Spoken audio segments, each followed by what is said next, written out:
Italia fuori dai mondiali, Angelino Alfano fuori dal prossimo emiciclo. Il primo verdetto lo ha dato il campo, il secondo lo ha consegnato l'esito del voto alle regionali di ottobre. La Sicilia, la sua terra, ha bocciato Alternativa Popolare, a cui non è andato alcun seggio parlamentare.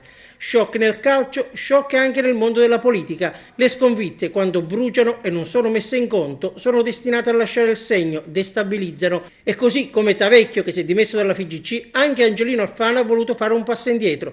Certo che in Russia non ci andranno Buffon e compagni, la delusione è nazionale.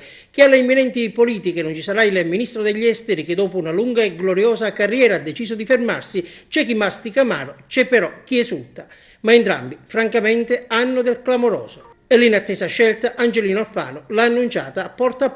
Ho scelto di non ricandidarmi alle prossime elezioni perché ritengo che ci siano dei momenti in cui servano dei gesti e io voglio compiere un gesto per dimostrare che tutto quello che io e i tanti amici che mi hanno seguito in questi anni ho fatto e abbiamo fatto è stato solo dettato da una sincera e fortissima convinzione a favore dell'Italia. Né ministro né deputato, ha spiegato il ministro Agrigentino, ma ha assicurato che non lascerà la politica. Mi riprendo, ha sottolineato, un pezzo della mia vita fuori dal palazzo. A questo punto la domanda nasce spontanea: che fine farà Alternativa Popolare? Un pezzo del partito guarda al centrodestra, a cui sono tornati diversi esponenti siciliani in occasione delle regionali.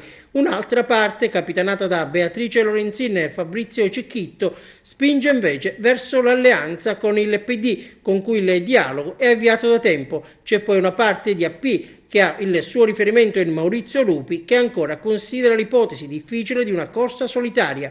La direzione che dovrà sciogliere il nodo è stata più volte rinviata.